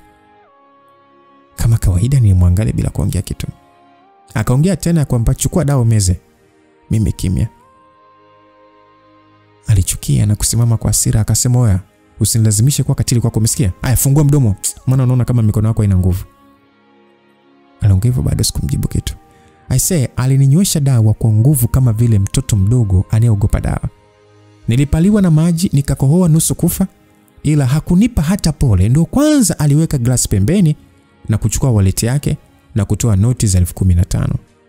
Akaziweka kwenye pochi yangu huku akisema ya kwamba kwa leo sina hela, so utatumia hii na kama ukihitaji nyingine kesho nipigie. Na kingine rudi nyumbani ukapumzike. Maana leo mamangu atakuja hapa. Sitaki akukute, so jitahidi uondoke mapema.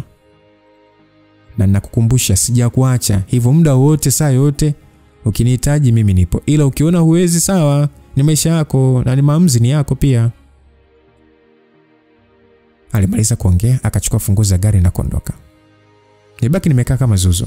Moyo ulikuwa na maumivu makali mno. Nikaa kama dakika 5 hivi nikainuka na kuchukua pochi yangu na kutoka nje.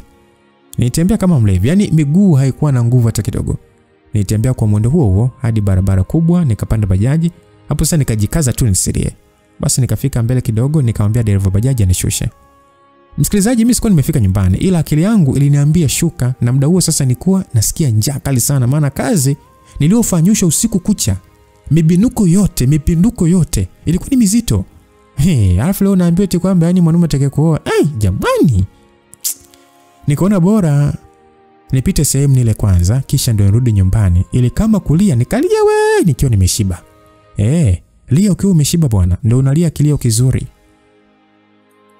Sio unalia ili hali njaa inakutafuna. Afu kwanza unapata wapi nguvu ya kulia ikiwa hujala? Eti mai wangu, unapata wapi nguvu? Basi bwana, nikashuka na kwenda kwenye restaurant iliyokuwa maeneo jirani. Kufika pale nikaagiza supu ya kuku na chapati. Kisha nikakaa kusubiri kiletwe. Muda wote huo nimeangalia chini kuficha uso wangu, maana macho yalinivimba kama nimeng'atwa na nyigu mtoto. Dakika chache zikapita, nikaletewa supu yangu pale ninywe. Mapenzi basi tu yaacheni hivyo maana sio poa. Yaani supu imefika na kilio kikafumuka muda huo. Nikawa nalia huko sasa na kunywa supu. Yaani unavuta supu, haijulikani unavuta supu ama unavuta kilichopo puani. Mwisho vikanishinda. Maana nakula ile sisikii ladha. Nikasogeza pembeni na kuinama kwenye meza kulia. Asa watu walikuwa kiniangalia kama kituko. Ila kukawa na mbaba amekaa meza ya 3 kutoka pale nilipokaa. Alivyoona nalia sana, akainuka na kuja hadi mezani kwangu. Akavuta kiti karibu na kukaa, kisha akanishika mabega na kunisogeza kifuani kwake. Sekunde chache tu akainuka na kuniinua, kisha akaweka 20,000 mezani. Naona alilipia chakula na cha kwake pia. Kisha akanishika na kutoa pale moja kwa moja hadi kwenye gari. Akataka kuniingiza ndani, nikamwambia hapana, niko sawa. Niliongea na kuchuchuma chini. Hakuniacha, akaniinua na kuniambia niingie kwenye gari anipeleke nyumbani. Nikawa nataka kukataa, ila akanisi mwisho nikaingia. Kabla ya kuwasha gari akanibembeza pale hadi nikanyamaza. Akaniuliza unaishi wapi? Nikamwambia Goba. Msikilizaji, hapo mimi nilikuwa nimeshahama Kigamboni. Basi akanipeleka hadi nyumbani. Kufika akanishusha, akanisaidia kufungua mlango. Nikaingia na kukaa chini. Baada ya kuona sasa nimekaa, hakutaka kubaki, akaniaga na kuniachia namba zake za simu. Huku sasa akinisii nikihitaji msaada nimtafute. Niitikia tu sawa na kumshukuru, kisha akaondoka, nikabaki mwenyewe. Sasa nilikaa pale chini kwa muda mrefu hadi sasa nikahisi makalio yanauma. Kinyonge nikajilaza pale chini huku machozi yakaendelea kushuka tu. Moyoni nilijilaumu sana na kuona yote nimesababisha mimi, maana nilijiachia na kujipa matumaini nikijua yeye ndiye wangu bila kujua hakuna kitu zaidi ya kupoteza muda. Ona sasa. Nishauchubua moyo wangu tena. Nilia sana. Mara mlango kagongwa. Sikujua nani anagonga, na kwa hali iliyokuwa nayo sikutaka hata kuamka wala kuitika. Sasa mlango uligongwa kama mara 3 hivi. Nikasikia nikiitwa. Sauti ilikuwa ni ya Betha. Akaita sana, mwisho nikajikongoja na kwenda kufungua. Betha alishtuka sana kuniona nikiwa katika hali ile. Akaingia ndani huku sasa akiuliza shida ni nini.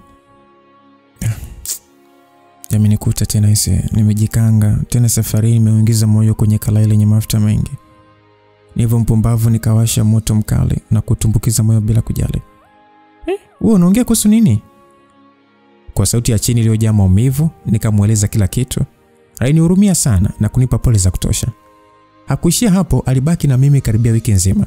Akananipa ushauri, akanipikia na kufanya kila kitu, kilichopaswa kufanywa. Ukarimu wake na upendo aliokuwa ananionyeshea vilinifanya sasa nijihisi vibaya kwa kukaa na siri ambayo najua wazi akijua ataumia. Bila kufikia mara mbili, niliamua kumwambia kila kitu kuhusu Benson pamoja na Naomi. Yaani nilimuonesha na picha zao na zingine nikiwa nao. Alichukia na kunilaumu kwa nini nilimficha. Nilimshika mikono yake nikamwambia nisamehe sana rafiki yangu. Ile jambo sio rahisi kuliongea kama unavyofikiri.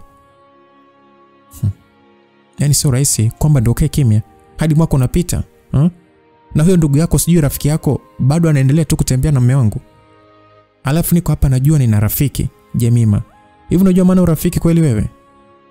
Mungu nisamehe sana. Kuna cha nisamehe. Wewe ulifanya kusudi ukaa kimya. Na ulivyo yaani ulivyo sasa hatari zaidi, na mimi nimekuwa nikimuongelea sana mbele yako. Ila upo unanichora tu kweli Jemima, Unajua nini? Mimi siwezi kuendelea kuongea na wewe. Kwa hali hii utakuja kunifanyia baya zaidi ya ile. Hakutaka kuendelea kuongea, akainuka na kuondoka.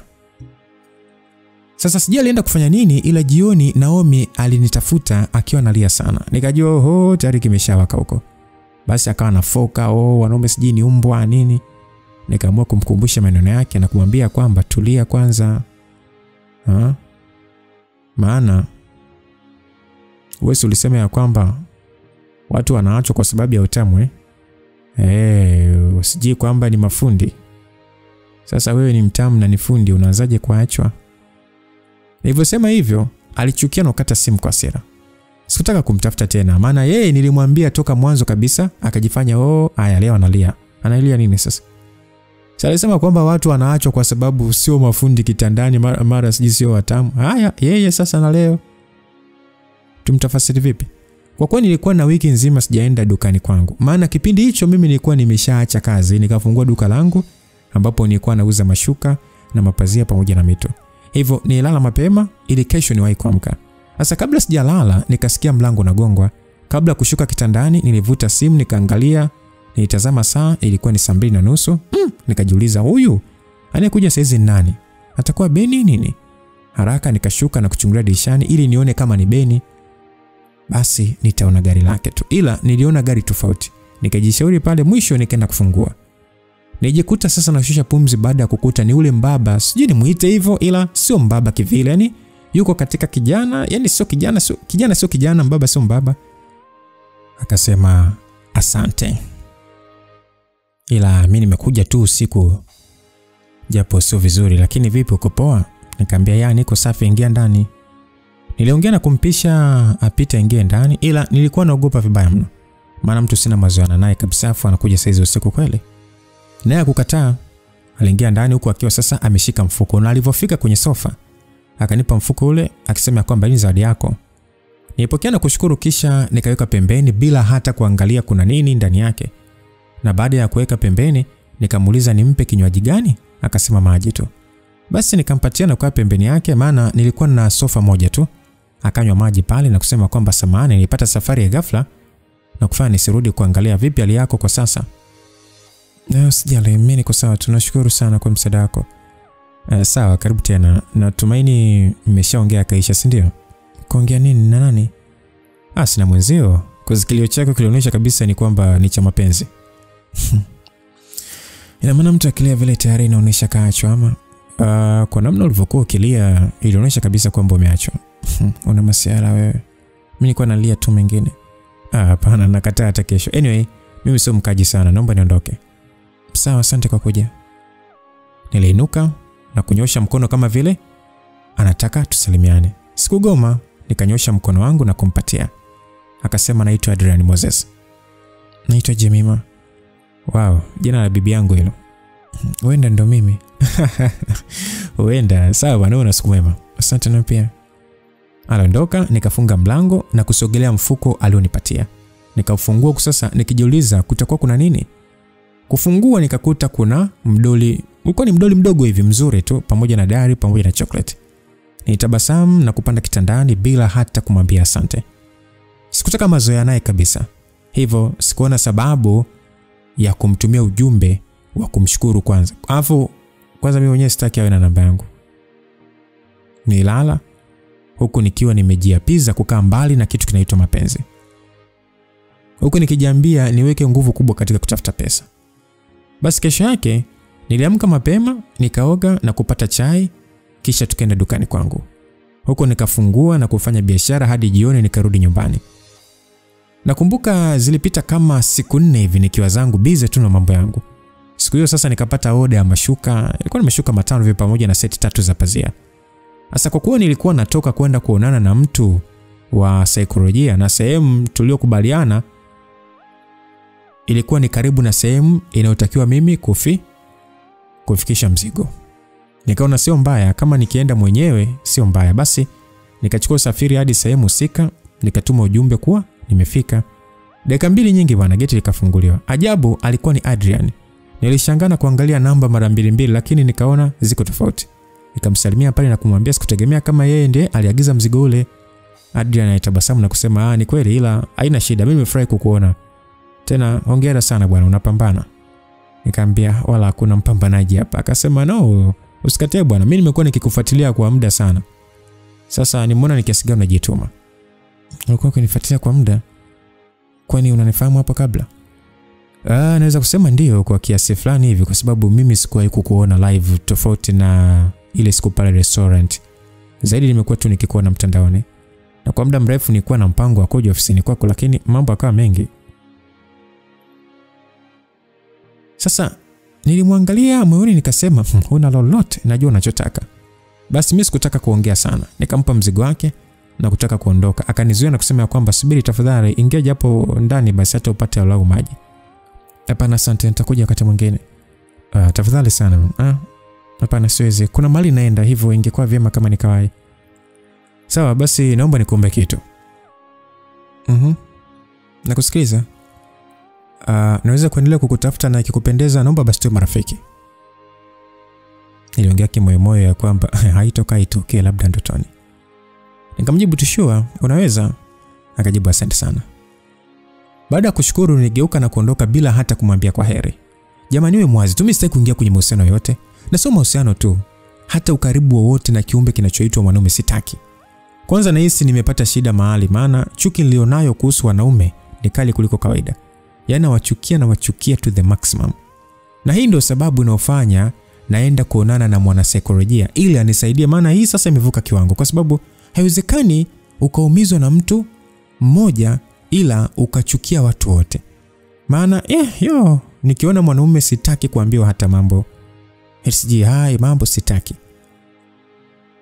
Sasa hii hali sio nzuri kabisa, hivyo ni bora niombe msaada mapema. Basi nilienda hadi sehemu tuliyokubaliana kuonana. Bahati nzuri nikamkuta tayari ameshafika. Tukasalimiana na kuanza kuongea, nikajielezea pale. Akanisikiza kwa makini na baadaye akanishauri kwa upendo kabisa, na mwisho tukaagana pale, kila mmoja akaenda kwake. Nirudi nyumbani nikaanza kujitahidi sasa kufuata ushauri wake, lakini haikuwa rahisi. Yaani moyo ulikufa ganzi, wala haukutaka kusikia lolote kuhusu mapenzi. Nakumbuka Adrian alijitahidi sana kunitumia SMS, muda mwingine alikuja kuniona, lakini nilikuwa namsukumia mbali. Bado nikaendelea kushauriwa nijitahidi kujipa nafasi tena. Nikasema hebu ngoja nimpe Adrian nafasi. Kweli nikawa najibu jumbe zake. Na muda mwingine sasa tunatoka kwenda sehemu mbali, lakini bado moyo wangu ulikuwa mzito. Adrian aliliona hilo, akajitahidi kunionyesha upendo wa hali ya juu sana. Ila yote niliona kama maigizo tu. Mwisho nikajiambia sina haja ya kukaa au kutengeneza ukaribu na mtu kwa kumfanya eti awe daraja la mimi kupona, hapana. Hivyo nikaachana kabisa na Adrian. Na muda huo sikuwa na rafiki yoyote wa karibu, maana Betha aligoma kabisa kuongea na mimi. Naomi pia alibadilika na kuwa busy na mambo yake. So nilikuwa ni mimi na mama yangu tu, na huyo ndo alikuwa na mimi nyakati zote. Basi nakumbuka wakati nachukua uamuzi wa kuachana Adrian, maana kwenye ule ukaribu tuliingia kabisa kwenye mapenzi. Nikaa nimeenda Kenya kwa ajili ya holiday.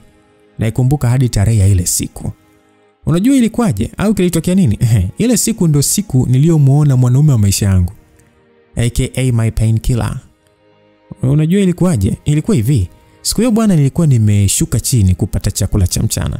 Sasa wakati nikiwa nimekaa kusubiri chakula kiletwe, nikawa naongea na simu. Sasa wakati nikiwa busy kuongea, akaingia mkaka mrefu hivi mweupe, I say, najikuta namwangalia hadi nashindwa hata kuongea. Kaka yule akanipita na kwenda kukaa meza iliyokuwa nyuma yangu. Mtoto wa kike nikageuza shingo kumwangalia, huku sasa kwenye simu niliyekuwa naongea naye amekazana tu hello, asijue mimi yani nimeangukia penzini kwa mara ya kwanza. Bila kufikiri mara mbili, nilikata simu na kubaki na muangalia bila kumaliza. Na sijui hata nilikuwa namuonaje, ila nilihisi kama nimeona malaika vile. Mapenzi haya shikamoo. Na sikuwahi kuwaza kama kuna siku Jemima mimi ningedeti au kumpenda mwanaume mweupe. Kozi sio vitu vyangu kabisa. Yani mimi na mwanaume mweupe ni big no. Na kama ningeulizwa au kupewa chaguo kuwa nichague kuwa single miaka yote au kudeti na mwanaume mweupe, wallahi ningechagua kuwa single milele. Kwa sababu siwapendi kutoka moyoni. Ila sijui nini kimenivaa kozi kitendo cha kumuona huyo kaka. I say, hii ni serious jamani. Sio matani. Yani nilimzimikia pale. Na muda huo sasa nikajihisi siwezi kuishi bila yeye. Ila hili itakuwa ni pepo la kiumalaya. Aka nikapepo ka umalaya aka. Maana sio kama feeling haya. Basi bwana, chakula changu kiletwa, nikapokea na kula huku sasa kila muda nikitupia jicho kwa crush wangu. Crush mwenyewe hakuwa hata na habari kama kuna mtu kashamfia huku. Ndio kwanza kwa busy na simu yake, sijui ana chat na bibi wake. Sio hivyo tu maana mtanizika. Haya, cha kupenda mie nilikula na kukaa kusubiri nione crush wangu anaenda wapi. Baada ya hapo sasa akaletea chakula, akawa nakula huku sasa kaendelea kuongea. Na baada ya muda akamaliza na kulipa kisha kainuka. Na mimi sasa cha kupenda nikainuka na kumfuata nyuma. Hapo sasa ukiniuliza namfuata wa nini hata sijui. Kiufupi nilikuwa namfuata tu yani sielewi tu. Sasa nilivyokajinga niliondoka bila kulipa. Hivyo mhudumu kuona naondoka tena kwa spidi akaniita kwa sauti na kuniambia haujalipa. Niliona aibu. Maana aliongea kama vile nilikuwa nakimbia. Nikashusha kimwemwe kwanza na kutoa hela nikampatia. Sasa nigeuke nyuma na kuta crush wangu hayupo. Nitamani kummeza yule dada. Maana ndio kasababisha nianza kuzunguka kumtafuta kama vile mama mtafutavyo kitinda mimba wake. Kila mtu namuuliza, "Umemwona yule kaka mrefu amevaa t-shirt ya light blue jini?" Na naambiwa tu ya kwamba hapana. Niliumia nikaisi moyo umekonda ghafla. Kinyonge nikarudi room kwangu na kulala kifudifudi, nikawa nasema we kaka, usipotee, rudi tafadhali. Niliongea na kubaki nikiomba kumuona tena. Lakini hadi siku za kukaa pale zikaisha nikiwa sijamuona tena. Kinyonge nikarudi nyumbani. Hapo sasa nimepungua kama ni kilo 2 ndani ya wiki. Imagine huu ni upendo wa kumuona tu. Je, nikiwa naye sasa akaja kuniacha. Walai mtanakuta nimekufa nikiwa tena nikiwa nimechutama. Ushamuona mtu amekufa amechutama? Mimi ndo nitakuwa kwanza kufa nimechutama. Maumivu ya mapenzi yaliama na kuwa maumivu ya kumkoswa kipenzi cha roho yangu. Nikawa sasa naishi kwenye dunia ya matumaini kuwa nitaja kumuona tena. Huku muda mwingi sura yake kinijia kichwani. Miezi miwili kakata bila hata kumuona. Akili kanaambia sahau, huwezi kumuona tena. Hivyo sina budi kuishi maisha yangu. Basi mambo mengine yaliendelea. Asa siku moja kwenye group la chuo bwana, wakaposti taarifa msiba ya mzazi waliyewahi kuwa mwanachuo mwenzetu. Hivyo michango kapitishwa na walio karibu wakapanga kuondoka. Mimi sasa nikajikuta napata msukumo wa kwenda. Sikuwa na rafiki naye hata ule wa mbali, ila msukumo tu niliopata ulikuwa mkali sana. Kile nilivyojaribu kukausha roho ikawa inagoma. Mwisho sasa nikaachia na kuongozana na wenzangu. Tukafunga safari moja kwa moja hadi Moshi Marangu kule. Kufika huko taratibu za msiba zikaendelea. Sasa bwana, wakati wa mazishi nikamwona yule mkaka akiwa anasaidizana na vijana wengine kushusha jeneza kaburini. I say, nilikuwa nimesimama mbali kiasi, ila baada ya kumuona nilipenya hadi mbele kuhakikisha kwamba kweli ni yeye au kuangalia vizuri ni yeye. Nijikuta na chata basamu pana usoni hadi waliokuwa pembeni yangu wakabaki wakinitolea macho kwa mshangao. Yaani jeneza linashushwa kaburini, mimi nipo na kenua meno tu. Bila shaka waliniona mchawi. Just imagine mpo kwenye mazishi, watu wanalia, wewe uko si unaonekana mchawi kabisa.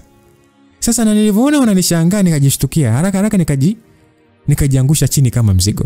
Nikaanza kuigiza kulia kwa uchungu jamani. Watu wakanishika na kutaka sasa kunitoa pale. Wamtoe nani? Wakati nimeshamuona wa ubani. Mnitoe tena nipotee. Niligoma kutolewa pale. Wakazika na nilipomaliza tu, ile watu wanageuka ili kuanza safari ya kurudi nyumbani. Nikatafuta namna na kupenya bila aibu, nikamfuata yule kaka na kumuomba namba za simu. Yule kaka kwanza alishangaa, naona alijiuliza maswali mengi, ila Sikujali, ndio kwanza niliweka uso wa tabasamu. Akiwa sasa ameweka uso wa maswali, akanipa na kuondoka. Kwa sasa kila muda akigeuka kuniangalia. Hey kaka, utanisamehe tu, ndio nishakupenda hivyo. Sasa baada ya kupewa nikageuka na kusema, marehemu, una Mungu sana. Naomba Mungu akubariki huko uendako, kwa maana kifo chako kimenipa mwanga wa kuiendea furaha. Mungu akupokee. Bye. Niliongea na kuondoka. Sasa jamani, nilijituma huko msibani. Sio poa. Yaani kila mtu alikuwa anauliza, yule binti ni mtoto wa nani? Wasijua nafanya ili nionekane na mchumba. Na kweli kijana alikuwa ananiona, ila maswali ya huyu binti ni nani yalikuwa mengi sana. Basi siku ya 3 ndio ikawa siku ya kurudi da. Nakwambia sikupanda gari moja na wenzangu niliokuja nao, no. Niligeuka muhindi. Nikachora mipango hapa na pale. Nikapata nafasi kwenye gari la yule kaka, japo hakuwa mwenyewe, ila kikubwa ni tulikuwa gari moja. Basi safari nzima nikawa napiga story na rafiki yake, yeye kimya tu. Yaani yeye akiongea ni maneno machache tu kisha nakaa kimya. Mara zote huwa na enjoy kuwa na mtu anayeongea pamoja na matani kwa wingi. Ila kwa huyu nilivutiwa kutokana na ukimya wake. Maana basi bwana, tulifika da. Yule rafiki mtu akajifanya sasa eti anaomba namba, nikamnyima na kuondoka zangu. Kufika nyumbani nikaanza mipango ya kujiaibisha. Maana huku ni kujiaibisha sasa. Maana kumtafuta mwanaume ambaye hajaonesha interesting kwako ni kama kujiaibisha. Lakini sawa, mimi niko tayari kuaibika, kikubwa tu nipate hitaji la moyo. Haya, ndugu yenu jioni ilipofika nikamtafuta, uliza sasa nijibiwa. Kaka na ringa mbwa huyu. Yaani message ilifika akasoma na kujibu. Nilichukia, nikatamani hata kumtukana, ila nikaona ngoja niwe na subira tu. Kwanza nguvu ya kumtukana naitoa wapi? Wakati nishamfia. Kilichofuata ni miaibiko tu. Unamtafuta anaishia kusoma na kukaa kimya. Sasa sijui rafiki yake alipata wapi namba yangu. Akaanza kunitafuta na kujifanya najali sana. Nikawa najibu basi tu. Mwisho nikaona ngoja nijifanye kuwa karibu na huyu rafiki yake ili niweze kumpata mlengwa wangu. Uliza sasa nifanikiwa. Likaka lina roho ngumu kama paka. Yaani pamoja na kumuonesha kote kwamba namtaka, ila liliweka ukuta na kuniweka mbali. Walai niliumia na kujiuliza, hivi ndivyo wanaume wanapataga shida kutongoza au ni mimi tu nimevamia sekta ya watu? Maana roho inauma sio poa. Basi bwana, baada ya kuona nafanya vitu na hakuna matunda, nikafuta namba zao zote. Nikajiambia ishi maisha yako. Kwanza sipendagi mikaka mieupe. Na sijui nilikuwa na jini gani, maana hivi sio vitu vyangu kabisa.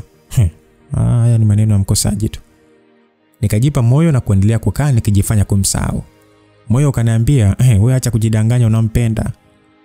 Namba niliyofuta nikaiandika upya na kuisave. Wa kuringa mie. Sasa kazi kubwa ikabaki ni kuangalia tu status zake basi. Ila sasa kwa niliona sikuona hata moja, maana mimi ni save ili nione tu hata status. Ukuta hata namba yangu hajasave. Bwana wewe, nilivumilia miezi yangu 2 nikaona sasa imetosha. Mtoto wa kike nikafunga novena ya masaa 15 ili tu anitoke moyoni. Ajabu ni kama nilikuwa naomba mkolezo, maana badala ya kumtoa moyoni ndo kwanza kazama na kutulia kabisa. Mimi sikuwa na cha kufanya tena zaidi tu kumwachia Mungu, maana yeye ndo anajua nini afanye kwenye maisha yangu. Usikute nalazimisha mambo yakaja kunikuta ya Johnny. Kwanza nilishaambiwa nitulize kimuemue, ila sisikii, lakini kuta la kunikuta nianze kulia tena. Basi nilikaa zangu, siku ikaenda. Hatimaye siku niliyoisubiria na kuona kuwa haiwezi kutokea katokea. Bila kutarajia, siku niliamka asubuhi na kukuta message imeandikwa kwamba good morning. Ilikuwa inatoka kwa crush wangu. Niliamka kwa kurupuka, nikafikicha macho. I say, nusu nipukutishe kope. Maana sikuamini kama kweli hii ni message kutoka kwake au bado na mawenge. Lakini haikuwa wenge, ilikuwa ni kweli kabisa. Basi Roho Mtakashari akaniambia usijibu, wewe tulia na yeye hangaike. Nikasema wewe shindwa na uregee.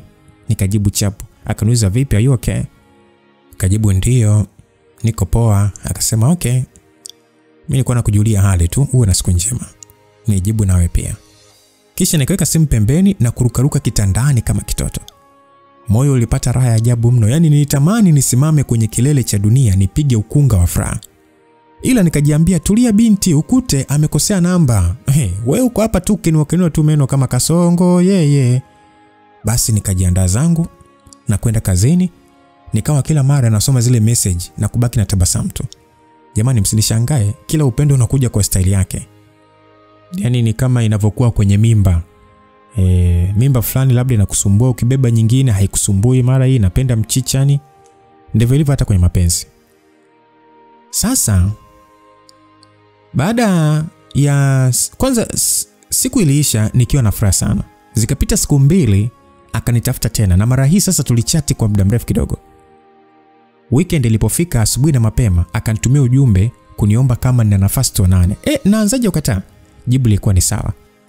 Basi muda ulivyofika nikavunja kabati, maana sio kwa kuvaa kule. Mtoto nijiweka vizuri hadi nikajipenda. Basi kufika tukapiga story na kuulizana maswali muhimu kama vile ndo tunakutana leo, na baada ya hapo karibu ukachanua maradufu. Ikafikia tu sasa tukaanza hadi kutembeleana, na mwisho nikamwambia Dominic, I love you. Yes, mimi ndo niliyemtongoza. Kwa nini fiche wakati iko hivyo? Nikifa kesho sijamwambia kuna mtu nimempenda. Jamani, wewe mwenyewe kama kuna mtu umempenda, kuna mwanaume umempenda, ila kama upo single tu, usije ukamwambia mtu unampenda wakati una mtu. Kama upo single, wewe mwambie tu. Mchane makavu. Najua Kiafrika sio nzuri, ila mimi nilikuwa tayari kuonekana malaya, lakini sio kukaa na upendo moyoni. Yaani mtu nampenda afu nikaa kimya. Hata hivyo sikuwa na nguvu za kusubiri kuambiwa. Wewe mtu umemzimikia, unakaa mwezi wa kwanza, wa pili, wa tatu hakuambii. Ndugu yangu. Sema tu aufi. Na kama ni mwanaume anayejielewa na kujua nini maana ya upendo, hawezi kukuona malaya. Sasa jichanganye ukamwambie mvulana, utaona rangi zote. Basi bwana, baada ya kumwambia Dominic kuwa nampenda, hakujibu. Alinisogeza karibu yake na kunipa hot chum. Akaniambia kwamba nimezunguka mikoa ya ndani ya Tanzania, nikaenda hadi nje ya Tanzania, lakini sikuwahi kupata mwanamke kama wewe. Jemima, wewe ni zawadi kutoka kwa Mungu, na nakuahidi nitakupenda na kukulinda milele. Baada ya kuongea hivyo, airudia kunikisi, na baada ya hapo tukala chakula ambacho kilikuwa mbele yetu. Ukurasa wa mapenzi yetu ulifunguliwa kwa namna hiyo. Tukakaa kwenye mahusiano kwa mwaka mmoja na kuamua kuchukua hatua. Na kwa neema ya Mungu akafanikisha hilo, tukawa Mr. and Mrs. Akatupatia na uzao, ndoa yetu ikajawa na furaha, huku sasa tukionyana na kubebeana madhaifu yetu. Jamani, sijui nimpe nini Mungu kumuonesha ni kiasi gani namshukuru kwa kunipa huyu mwanaume ambaye amekuwa mume na rafiki yangu. Zaidi ya hiyo, ndio painkiller wangu, ndio my destiny na my soulmate. Nikiwa naye amani hutawala, maumivu ya zamani yote yamekuwa si kitu na kubaki kwenye sanduku la kumbukumbu. Kabla sijamaliza simulizi, msikilizaji, naomba nichukue nafasi hii kuwashukuru maex zangu wote. Unajua kuna wakati mwingine inabidi washukuru maex, hasa John, maana wasingeniacha nisingempata painkiller wangu. Yaani kuna wakati kaa na ufurahie kuachwa na maex, kwa sababu unaamini anayekuja hakuna haja kutafuta thamani ya ex. Haipo. Hivyo nawashukuru sana jamani. Nawashukuru mno maex. Mmenifanya nimefikia kwenye level ama yule mtu ambaye ndo nilipangiwa kuwa naye. Na sio wao tu, hata wewe msikilizaji, mimi nakushukuru sana kuwa pamoja nami toka mwanzo hadi hapa mwisho. Ubarikiwe mno. Kwa hiyo jamani, huyo uliyempata, mpende na umlinde. Jua namna gani unayabeba madhaifu yake, ukiamini ya kwamba hata wewe mwenyewe hujakamilika. Na inapotokea mtu hajui thamani ya upendo unaompa, usiumie sana, usilie sana. Mapenzi yameumbwa kwa ajili yako. Kwa nini uteseke? Haujaumbwa kulia. Mapenzi yapo kwa ajili yako. Ni wewe mwenyewe ndio kujua namna gani unapambana na kuyatengeneza na kuzidi kumwomba Mungu akupatie mtu ambaye ni sahihi katika maisha yako. Maombi makubwa sana ambayo unapaswa kuyafanya ni kumpata mtu mmoja tu ambaye atakuwa ni mtu sahihi katika safari ya maisha yako. Huyo anaweza kufanya maisha yako yawe ni amani, kazini unakuwa una furaha na amani, nyumbani unakuwa una amani ya moyo, popote pale ulipo ni tabasamu tu. Okay? Yes. Kuna matajiri huko hapo wengi sana, lakini wanalizwa na mapenzi, yani haoni hata raha ya utajiri. Japo wanasema eti kwamba raha jipe mwenyewe, huo ni uongo. Hakuna mtu ambaye sijitia raha, huo ni uongo. Hilo tu ni hayo ni maneno tu ya mtu ambaye alishapigwa na mapenzi mpaka huwezi kujipa raha mwenyewe bwana. Ndio maana tupo wengi. Hakunaga ile na enjoy, uongo. Hakunaga na enjoy. Usingo na enjoy. Uongo. God be with you till we meet again. Bye bye.